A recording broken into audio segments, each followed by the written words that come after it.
And the fact that trolls can so easily get to some people and just put shit up on their chat and they lose their minds and start going off like it's gospel, like it's the God's honest truth. I saw a clip today. I hit play and I'm like, oh, you fucking idiot. You dope. This is the Opester talking about my WABC deal. Like, I don't care if he doesn't care about it. That's fine. I don't even care if he shits on it or trashes it. But he lets these trolls control his life.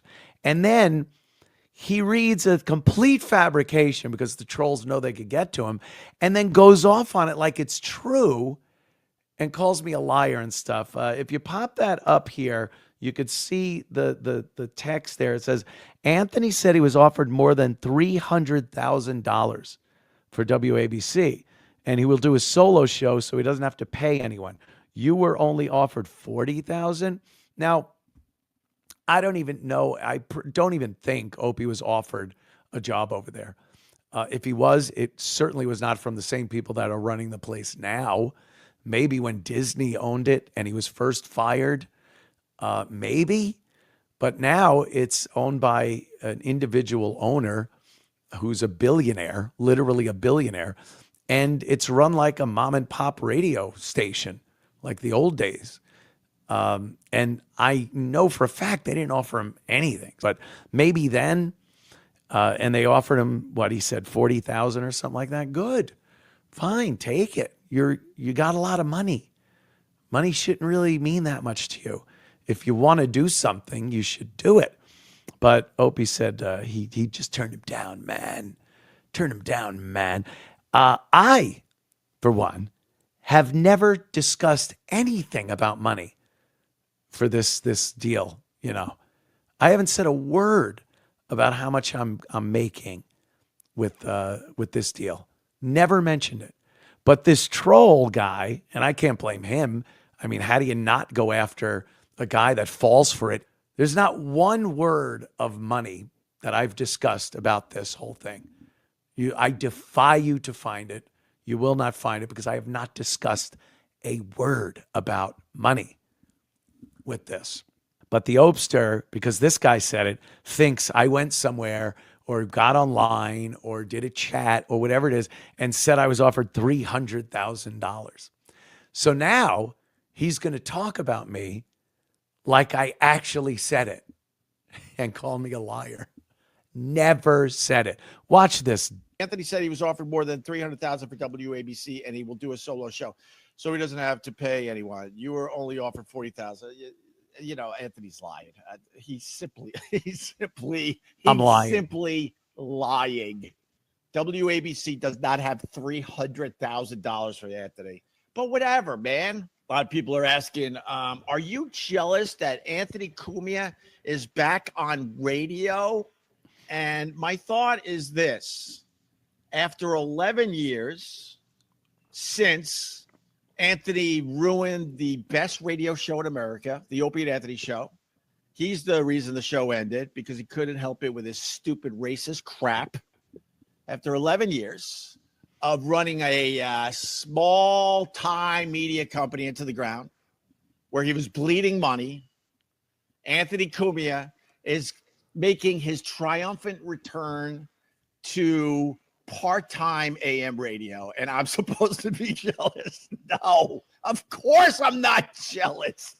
What year is this? Oh my God, I'm making my triumphant return to CB radio. I'm gonna have a handle. My handle's gonna be Gregg Shells, and I'm gonna be heard on Channel 19 as I make my triumphant return to CB radio. Of course I'm not jealous, and he's lying. He's not making $300,000 at ABC. There's not even a chance. Lies, lies, lies. Yeah. Whatever, man. We live in a world where people just make up shit. So what are you going to do? But that's my thoughts on Anthony going back to radio after 11 years. And I'm supposed to be jealous. Yeah, no. And no. Good stuff. Good stuff. Wow. Amazing. What, with 30 people watching? His 30 friends that he names every single one of them when they pop up on the screen. Like I said, the trolls just, they know they can get to him. They just get to him.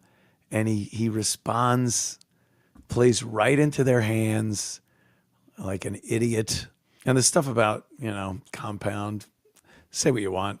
I had a business. I still have a business. I'm working with Compound Censored now. And Compound Media was great. Went for 10 years. Yeah. Toward the end, the overhead was crushing me. I just couldn't afford everything we were paying out. Some of the deals that were set up for bandwidth and shows and things like that, that was all in Keith's hands, and I don't blame him. He was a cop, not a manager, general manager of a broadcast company.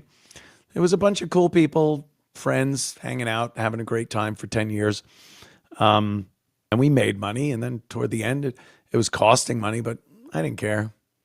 I have money, and it was fun, and I enjoyed being around the people that worked there. They were happy. I paid everybody. Never got in a situation where they had to wait for their pay. Never happened. And it was fun. And 10 years that's a pretty good stint, pretty good timeline for running any business, quite frankly. And especially when you compare it to anything he's done, anything. Like, what are you getting out of it? What did you do? What have you done? What chances have you taken? What innovation and reinventing of yourself have you done? None. Zero. He's the exact same dope he's been for decades. No bravery, no courage to step up and actually take a chance on yourself. Say, yeah, I like doing this. I'm going to do it. I'm going to try to build something out of it, like I did. And like Jimmy does, Jim Norton. He didn't like the deal they were giving him over at SiriusXM. And he said, he could have stayed there and pocketed more money. And I'm sure Jim's done very well saving his money and didn't have to go on to something else. But he was like, yeah, I'm just not into this. And I have other ideas of things I want to do. And you take the chance and you do it. And he did. He's got Jim Norton Can't Save You. Funny show, takes callers, gets great guests. He got a lot of publicity in all the newspapers. He had one of these Santos, I guess, one of the politicians on, talking about who was the smelliest person in Washington, D.C.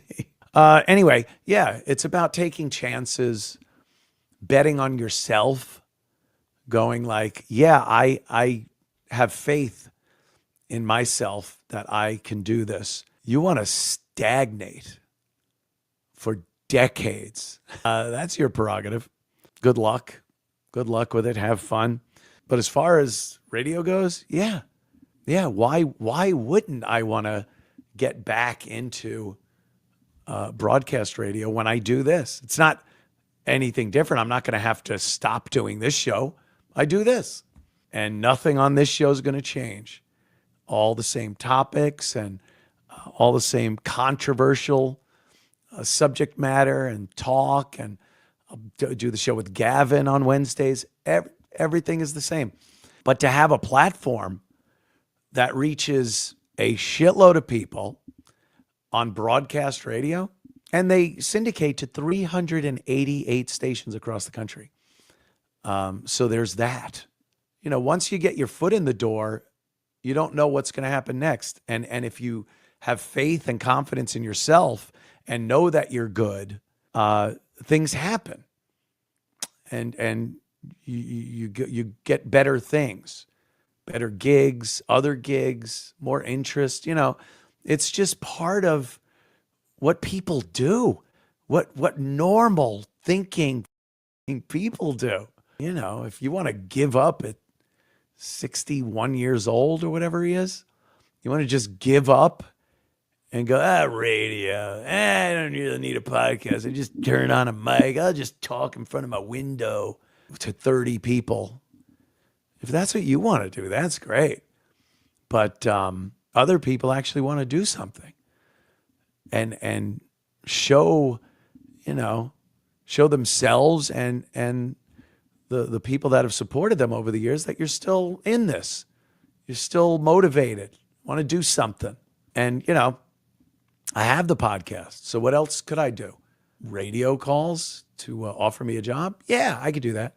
I got to come in here earlier and do an hour and then take a little time. And then I come back and do this show, 2.5 hours of work. You know, is that really they offered me 40,000. I said no. Because he thinks, you know, he's the great Opie. And it's insulting for him to be offered such a measly pittance of money. Unless, of course, it's him streaming. Then he's literally begging for change.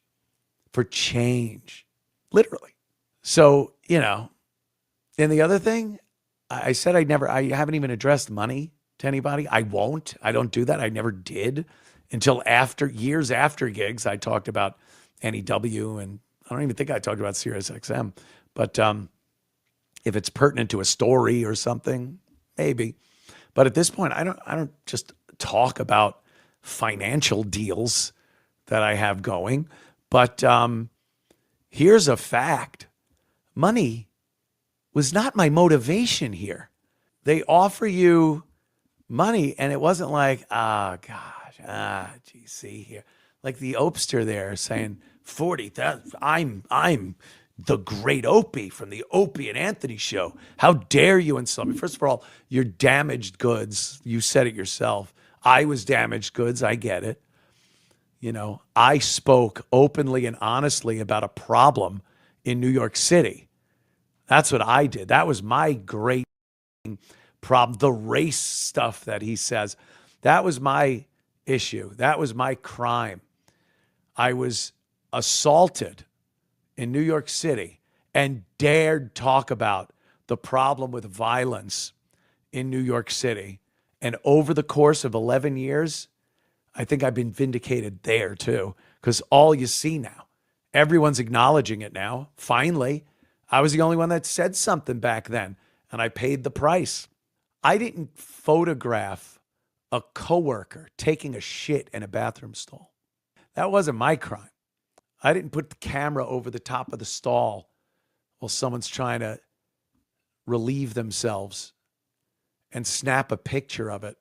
And then the build up to that also, saying that he was going to take the whole summer off. I'm taking the summer off. I'm Opie. I could do whatever I want. And then Jim and Sam took over the show. And when he came back, all right, I'm ready to go back to, they're like, yeah, well, we don't have that slot anymore. It's not open. You could take like afternoons or whatever he took. I don't know, midday mornings. And then, you know, whoever he could use for that year, that was his show. It failed miserably, miserably. He talks all the time about how, you know, when I had Sherrod and Carl and all these guys, like, oh, we were doing great. And it's you could see it. You could look that up. He was not doing great. No one cared. No one was listening. Just like they are now. If he had a great show going, why doesn't he now? Why do 30 people watch his show? 30 people. And the only time he gets any kind of numbers that aren't completely embarrassing on his videos are when he just clips an old O&A video just from our show. And the other time when he talks about me or Jim Norton. That's it. He will get 100 views on any of his dopey videos that he's going to be the next Instagram star. He's going to be the next YouTube influencer being goofy and wacky around New York City. It's embarrassing.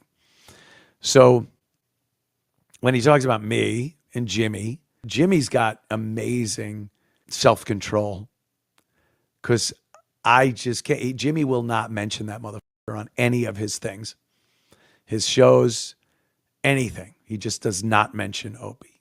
I know personally he cannot stand him, but he just will not take any bait. I, on the other hand, have less control. When he talks about this and says I'm a liar because a troll said I said something about money, I have to. I just have to. I'm compelled to call him out for the imbecile that he is and displays himself as all the time. So that's, kind of where we're at. That's what he's such an idiot. I'm doing the ABC thing because I want to, because it seems fun and exciting. There's good people over there. It's a great, different type of outlet from this show. It reaches people. You do things on those shows on broadcast radio, it makes news. You get your name out there. You get access to interviews that I would never get here doing this show. There's a distinct possibility I could be talking to Donald Trump on ABC. There are quite a few hosts on that station that do interviews regularly with Donald Trump. Other, politicians, newsmakers. There's opportunities like that. It's not about how much did they offer you. Are you doing it? Opie knows how much money I made. I've made my money. I'm very comfortable, thank you. I've been very lucky and blessed over the course of my radio career, and with some amazing people that we were surrounded by that knew that we were probably not the most responsible people with money. So they made sure that that money was put away and would last a lifetime. So I'm not doing things for money.